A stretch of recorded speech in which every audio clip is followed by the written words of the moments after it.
Welcome to the Bellwether College Consortium Summer Innovation Series. My name is Rose Martinez, and I serve as the director for the Bellwether College Consortium, a respected and influential network of award-winning colleges. It is my pleasure to host this session by welcoming my two guests from Alamo Colleges District. The Alamo Colleges are located in San Antonio, Texas, and with us today we have Dr. Martha Trevino and Dr. Harold Whitus, both who were instrumental in the success of this award-winning submission titled Fulfilling the Higher Education Promise Through Off-Campus Work-Study Employment. For those of you who may not be familiar with the consortium, BCC is charged with addressing critical issues facing community colleges through applied research and the promotion and replication of best practices. We also proudly honor exemplary and impactful dissertation studies focused on community colleges. In regards to the yearly Bellwether Award competition, we focus on three broad areas, and those are workforce development, instructional programs and services, and what we're focusing on today, planning, governance, and finance. Annually, 30 community college teams compete in a final round of competition for the national award at what we title the Community College Futures Assembly. As our college leaders have shared with me and the team, the Futures Assembly is one of the most valuable professional development and networking experiences for community college leaders. This is high praise, and that we enjoy receiving from these talented Bellwether leaders. You can find out more information on the consortium, the competitions, and the Futures Assembly at bellwethercollegeconsortium.com. Let's go ahead and begin by saying that, first of all, I'm pleased to host the award-winning team from Alamo Colleges District, and at this time, I'd like to invite each of the speakers to introduce themselves. Well, good afternoon. My name is Martha Trevino, and I'm the director of the Office of Workplace Learning here at Alamo Colleges. The Office of Workplace Learning focuses on two primary programs. One is the off-campus work-study program, and the second piece of work that we do is to promote and then help students apply to national internship opportunities. We are focused on driving students to experience the opportunity to work in a workplace setting in an effort to make them more competitive once they complete their education at Alamo Colleges, or if they move on to a university once they graduate from a four-year institution. Thank you. And I'm Harold Whitus. I'm the District Director of Student Financial Aid for the Alamo Colleges. My office supports the efforts on behalf of all students who apply for aid to deliver them aid where they can pursue their educational endeavors. Thank you for that, Harold. And again, congratulations to both of you on being named the 2023 Bellwether Award winner in the category of Planning, Governance, and Finance. Just a quick side note, the Bellwether College Consortium is housed also in the Alamo Colleges District office. And so we are glad to receive the support we receive from the district. So let's begin. For context, would you start with a short introduction to Alamo Colleges, Dr. Trevino? That would be a wonderful time to just get to know what the district, who the district is, or the players, and the context on the background of the colleges themselves. Wonderful. So Alamo Colleges was established in 1942 with two of our flagship schools, San Antonio College in the downtown area, which was established in the 1940s. And then they connected with St. Philip's College, which is on the near east side of San Antonio. And that school was established in 1898. So those two schools established the college district. Once the college district was established, we added three more schools: Palo Alto College in the 70s, then Northwest Vista College on the northwest end of town, And then in 2006, Northeast Lakeview College was added. So the 5 colleges of the Alamo Colleges are individually accredited institutions. Each college has its own leadership team, and they have their own culture, and it's an exciting place to be as you travel across the city and visit the different schools. What you see pictured there are the flags of the 5 colleges. That building that you see there is our district operations office. Thank you for that. Your bellwether competition submission was titled Fulfilling the Higher Education Promise Through Off-Campus Work-Study Employment. Please share more about the program and the critical issue it addressed. Okay, so, it's an unspoken promise when you and I and anybody else seeks higher education. What we're expecting at the end of this experience is that we're going to walk into a career that's going to be fulfilling and that is going to help us make a living for ourselves and our families. And so that's sort of an unspoken promise. However, what we're discovering, not just in the United States, but Canada is also experiencing this, and that is that more and more students, once they graduate from college, have a difficult time finding a job that requires a college degree. And so they have to settle for something less than what they were expecting. So the issue that we are working to combat is the approximate 40% of college graduate underemployment. And underemployment, of course, is when a college graduate is forced to take a job that didn't necessarily require a college degree. And so that student ends up being somewhat underpaid, roughly about $10,000 a year compared to their counterparts. What we have looked at is that there's a number of issues that are causing this phenomena. And one of them is that the number of Americans graduating today compared to 20 or 30 years ago is increasing rapidly. So there's more graduates in our society, so there's more competition. The other is the internet, where employers might have a position to post. They post it on the internet, and unlike when some of us were graduating from college, we knew we only had to compete with people in our local community for a position. Now with the internet, employers understand that they can post a job and they have people from across the country and around the world able to look at that offering or that opportunity and compete.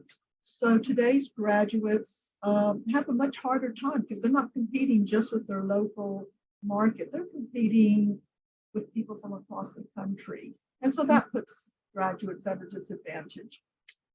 Another issue is that most first-generation college students believe that all they need to do is graduate from college, and that's going to be the silver bullet, when in reality, we know that degree selection is an issue, and that there are some degree programs that are not going to necessarily yield a graduate right into a high-paying job.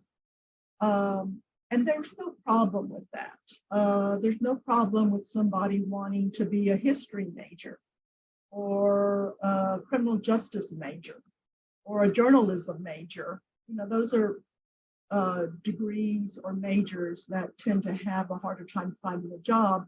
The issue really is that we need to inform our students that unlike the engineering student or the nursing student, that they might have more difficulty finding a high-paying job upon graduation, and that they need to prepare themselves for that reality. And one of the ways they prepare themselves is by getting relevant work experience while they're still in college. And that's the beauty of our program, is that we're able to help that criminal justice major get into a position where they can start getting experience working in that field. So then the fourth issue is, because community colleges are educating a lot of first-generation college students, those students don't always understand these issues, and perhaps nobody at home or within their family are coaching them. And we just need to become better prepared to do that for the student and have programming available to them, so that they are able to go out there and get those relevant work experiences to help build their sense of confidence, to help build their resume, to help them build their social network. So on the next slide, our solution about 8 years ago was to come up with an off-campus work-study program. And so the focus truly is to provide students with career-relevant work experiences that will help build their careers as they're finishing their academic program. The pictures you see there of those students, those are all Alamo students who over the years have worked in different with different organizations and different businesses here in the San Antonio area. And so we're real pleased. We have, since the beginning of the program about 8 years ago, we've had over 1,000, I think it's closer to 1,100 students go through the program and work off campus. Terrific. Yeah, thank you for that solid foundation. And I really appreciate the pictures of the students, the actual students that have gone through the program. And so that's not a light undertaking to have over 1,000 students go through this program. So kudos to you. Dr. Whitus, can you share more about the critical financial and payroll processes and practices that are necessary to ensure these students' success? Sure. Thank you, Rose. First of all, the college has to be eligible to participate in the Title IV Student Financial Assistance programs. Work study is one of those, and they must demonstrate that we are administratively capable to do so. So they gain that eligibility by completing a program participation agreement with the Department of Education. And once it's approved by the department, annually we apply for and receive an allocation of funds for the work study program. The aim of the program, of course, is to provide a work opportunity for students that's educationally beneficial to them. But now for a student to be eligible to work, they have to do a few things. First of all, they have to complete a free application for federal student aid to demonstrate the need, and they have to be enrolled as a regular student in an eligible program. On the next slide, we'll talk about some options for student work. The options for employment are basically threefold, and we employ about 1,200 students annually in these positions. The first is on-campus employment, where about 88% of our students are employed.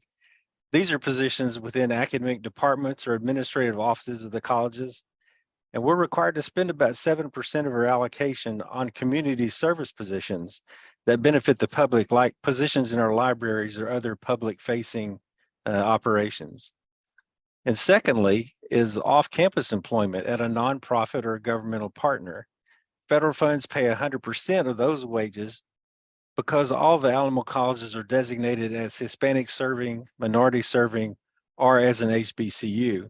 If we weren't, there would be a matching requirement for those entities.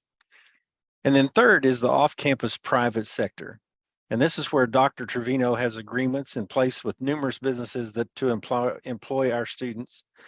These businesses are required to pay 50% of those student salaries. Now, when you ask about payroll requirements, students working on campus have their timesheets approved by their supervisors in our in-house timekeeping system. All of those employers in the community who don't have that access have to provide us a paper timesheet that we provided so we can approve the time the students have worked in our system. So there are a lot of financial responsibilities and processes involved to manage the program, but we collaborate across the colleges to make sure that we handle those appropriately. Thank you for that. That was a wonderful introduction as to what those processes are. Martha, what do the program's stages of process development look like? And what were the most challenging issues to overcome? So in the very beginning, when the program was first launched, I reached out to Dr. Whitus's office and immediately made contact with the person who would be my counterpart. And together, she and I worked on the vision of how this would work. That we realized that one of the first things we needed to do is to look at what was already out there. And so, we reviewed literature, we benchmarked and interviewed and met with and interviewed some of our local universities in the San Antonio area that already had similar programs in place. We were fortunate in that 2 of the private schools in town had small programs they were operating, and so they were able to share with us some of their experiences.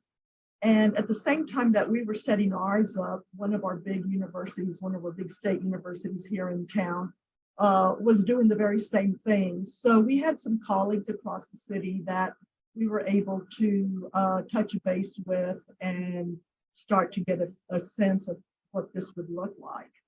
So we turned around and we started to develop our plan. And one of the first things we needed to do is to look at the regulations around federal financial aid and ensure that as we started to put together a draft of a legal agreement that employers would sign to partner with Alamo, that we were in compliance with all of the regulations.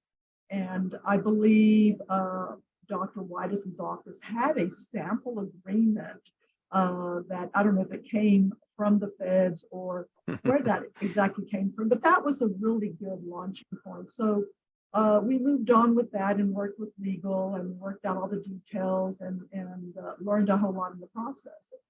Then we turned to how we would market to employers and students, and then the recruitment process, how we would onboard each of those. And those 2 pieces came together really easily and quickly because we set up initially to market this to employers. We set up a citywide meeting and had all sorts of organizations join us for a briefing of what we were getting ready to undertake. And that's how we recruited the majority of our employers. And we developed a recruitment process by which once the employer provided the information they needed to provide us, including the agreement, the legal agreement, then we had a job bank platform ready for the employers to begin posting jobs. In the recruitment of students, we continue to work, our office continues to work very closely with financial aid so that when we market to students, we're marketing to students who we are very confident are eligible for work study, so that we are not attracting students who maybe not be eligible for work study. So we have a targeted group that we market the program to, and once they understand what the program is about, they reach out to us and we guide them through the hiring process. The hiring process, we of course work through our HR department to process the students in. They are hired and are considered Alamo Colleges employees when they're hired as work study students. So they go through the same I-9 process that any employee would. And so once we got that under our belt, things moved pretty quickly. So then we implemented And once we implemented the program, we saw that there were areas of student support we needed to provide. We're real big in ensuring that if a freshman who's never worked before is wanting an off-campus work-study job and they have no experience, we will handhold them through that process. And so we provide support. And then, of course, our students, will come to us with different levels of maturity and resourcefulness. And so we provide support as needed to those students. The data gathering is another piece that is critical. We want to, of course, provide information to the financial aid office to ensure that they know the work that we're doing. And just as importantly, because we are working with 5 different colleges, at the end of every semester, we report to each of the college leadership teams the names of the students from their college who did work study and who and we provide them with the student's employer. Well, we first tell them a little bit about their student, who their student is, what their major is, and then who they worked for and what their job was. And about 90% of the time, it's very easy to see the connection between the student's major and the job they held. And then, of course, assessment and the various metrics that we look at to ensure that we are on target. 2 of the metrics are we in fact placing students in jobs that are related to their major? Another metric that we look at is Dr. Whitus's office gives us a number, a target number to reach, and we're always looking to meet and exceed that number. And so that's how we implemented the program. It really came together pretty quickly and pretty easily. A lot of moving parts there. Just a sidebar question. So if a student feels very comfortable with a certain employer, and do you see some relationships between that employee where they continue to go back to work at that same office or business, assuming they continue to have work study? Right. And so that last point that you make is critical.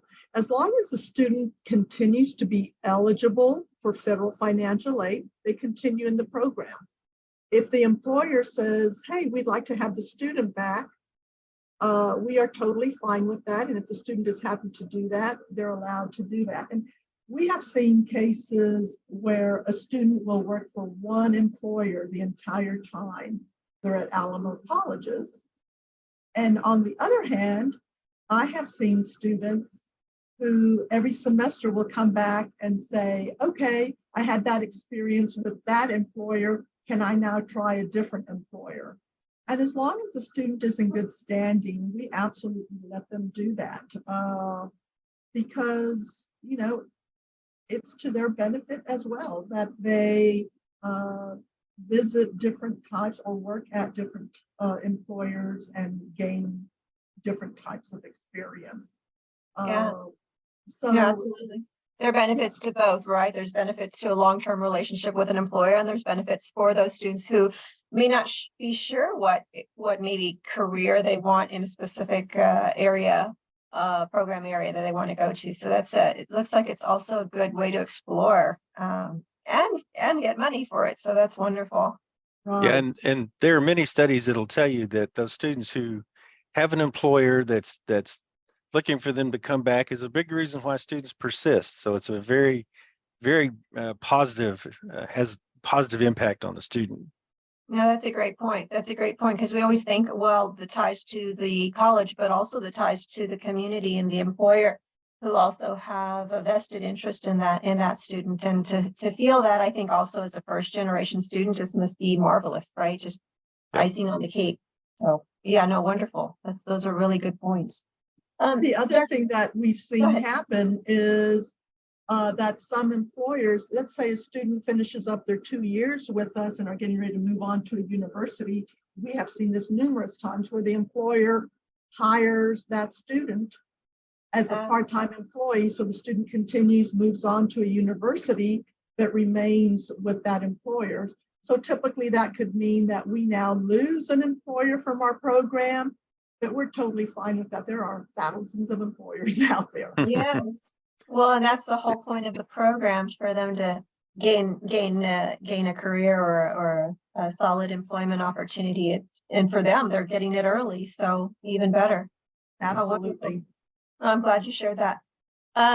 Martha, in 2022, it was reported that over 40% of recent American graduates were underemployed. You stated that already. You cite this in your digital binder. That is a scored component for those in the audience of the Bellwether competition.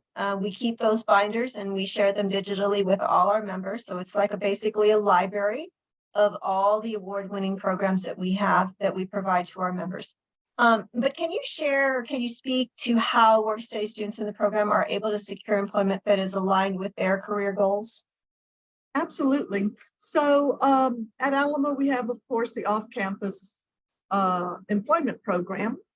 And it's actually broken up into two different sub-programs, as Dr. Whitus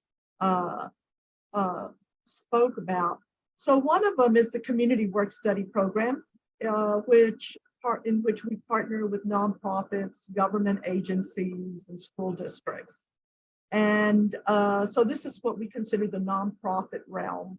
And then on the other side are the private sector. And so those are businesses that, of course, are working for a profit as they provide services or products for paying customers. And so if you look at the federal language about these off-campus work study programs, they make it real clear that if a student is working in a nonprofit setting, the primary objective is for the student to earn their award. The second is that they're serving the community and building a sense of engagement with the community.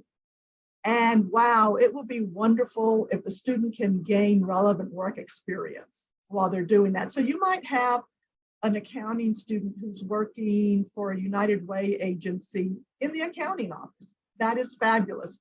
They're accomplishing those three priorities.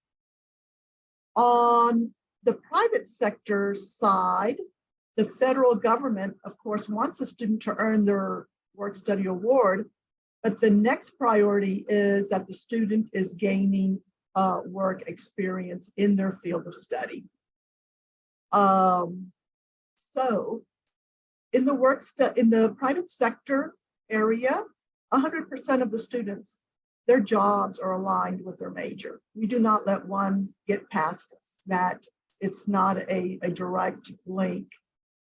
On the community side, there is some flexibility. It's only ideally that the student is working in their field of study.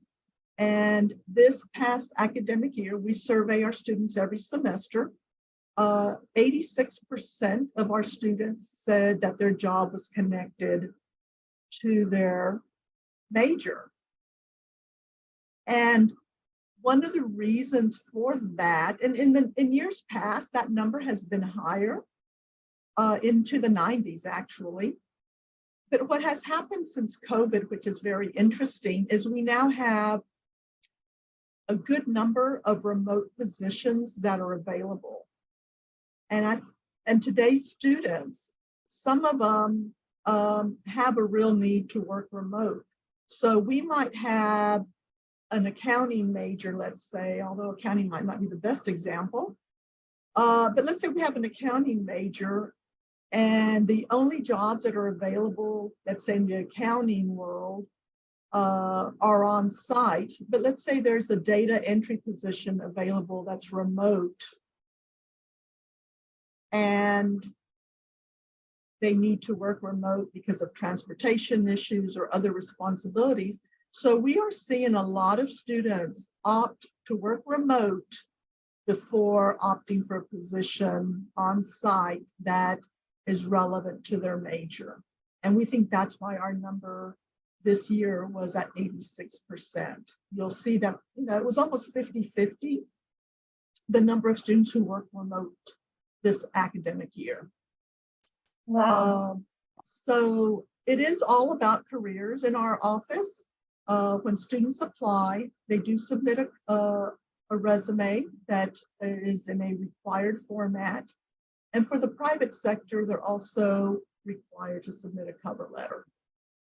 We want to make sure that students start to get that experience on how to put together a cover letter. And the students students will go from one program to the other. So we might see a community work study student, let's say an accounting major, who's worked in a nonprofit in the accounting office for a semester or two, and now they're ready to work in the private sector with a private CPA or a small CPA firm. Once they have some experience, those private sector employers are very anxious to get those students into their offices. So the whole program is about ensuring that students get to earn their work study award, but it's very career focused. That is, what we're working to do, unless a student again has some need to absolutely work in a different field because of the job location or the job setting. Well, it's wonderful that they have the option of working remotely if possible, because, many students may not have transportation or may not have reliable transportation. So this offers them the opportunity to still get some experience without having to forego that opportunity because of challenges that they might have at home. Right. Talk about any success you've seen around equity gaps through this program. This is one of the areas that Bellwether judges in terms of how success is measured, and we're always interested in closing those persistent equity gaps. Absolutely. So, a community college is going to attract your non-traditional student who perhaps has experience working, knows how to apply for a job, knows how to go through that whole HR process, and they're comfortable with that.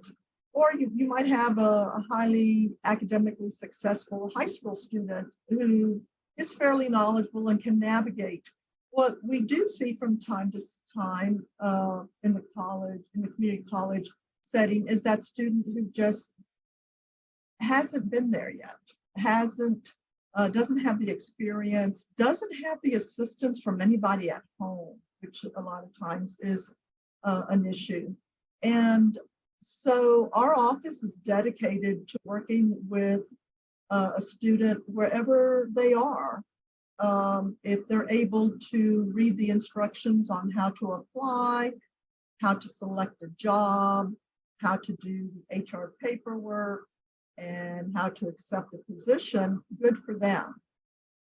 If we have a student who says, how do I even find the electronic application? Or how do I navigate the job bank? How do I start to look and find what is relevant or related to my major? Then we are there to work with the student.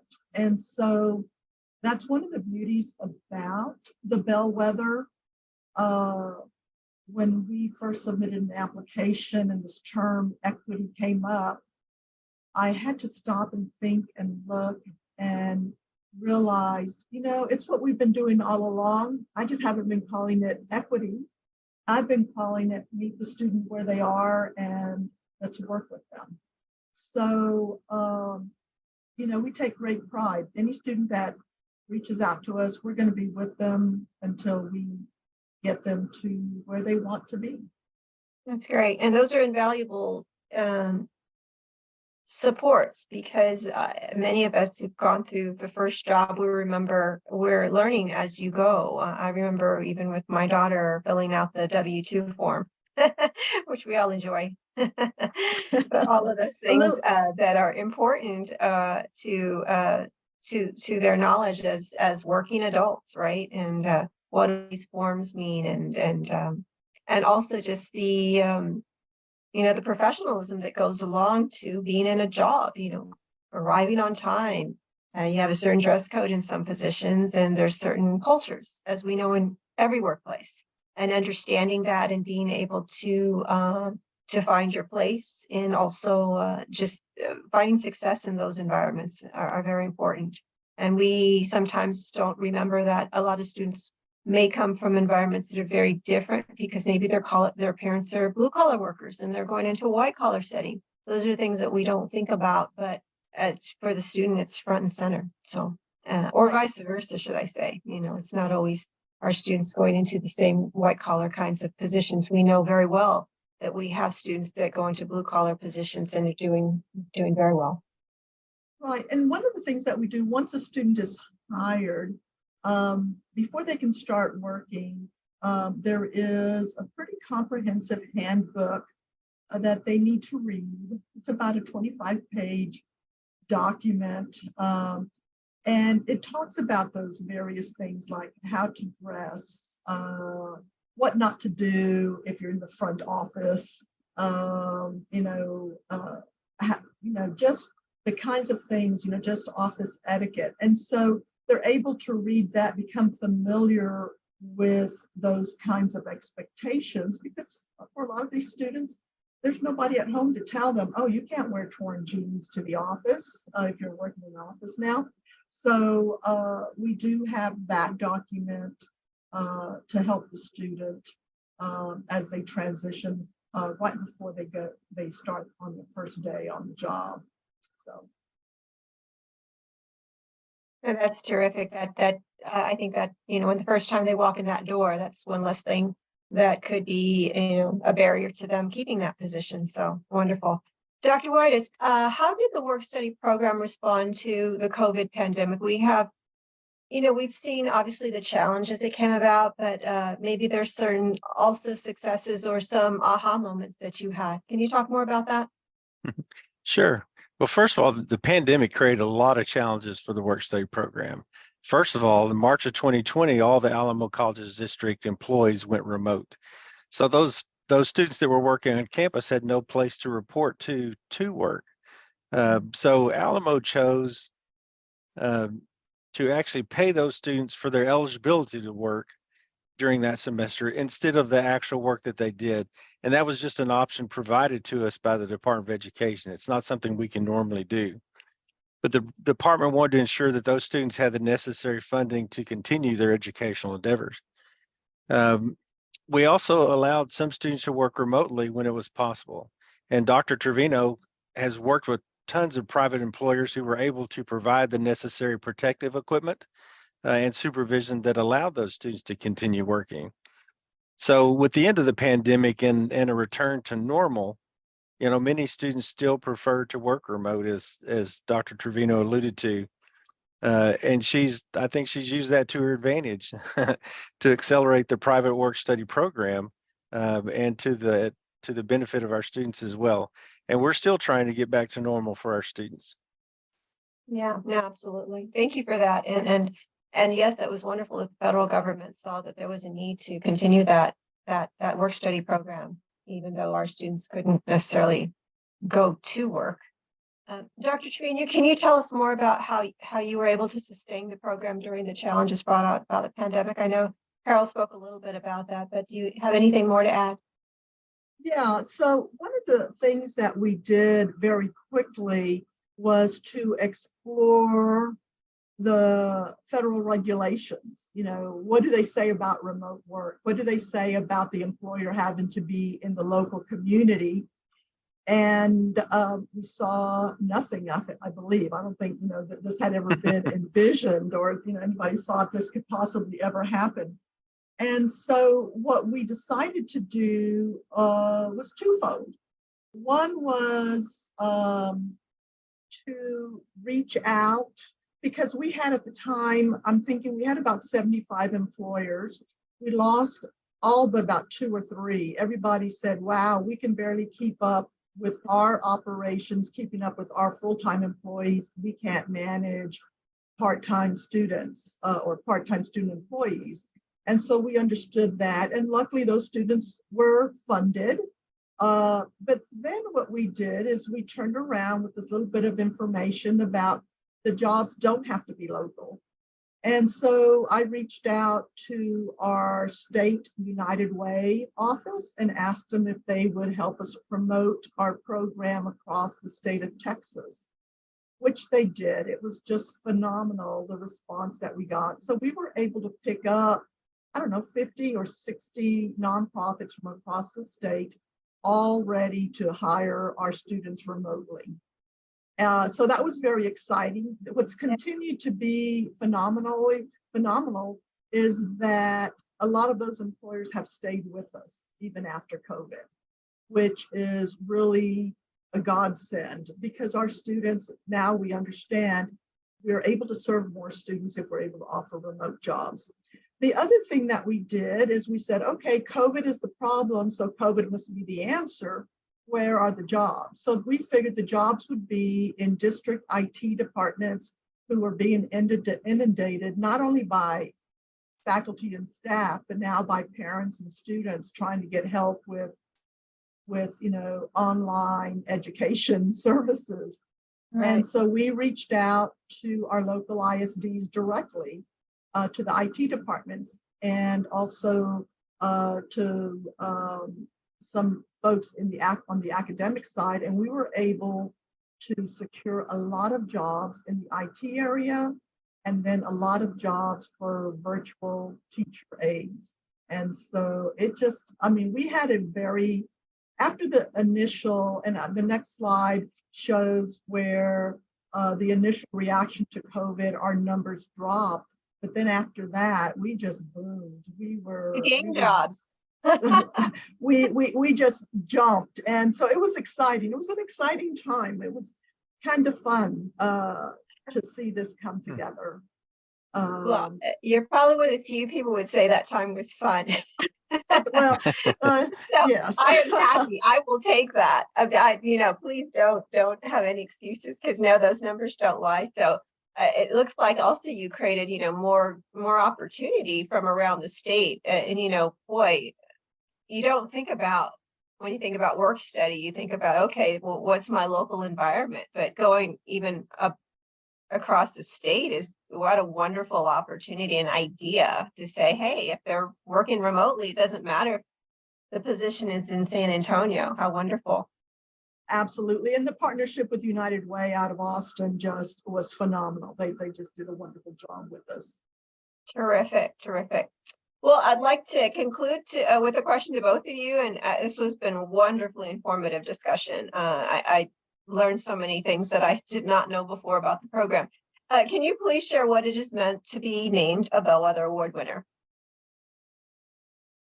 Well, for financial aid, being recognized as a winner of the Bellwether Award is just an affirmation that we're on the right track.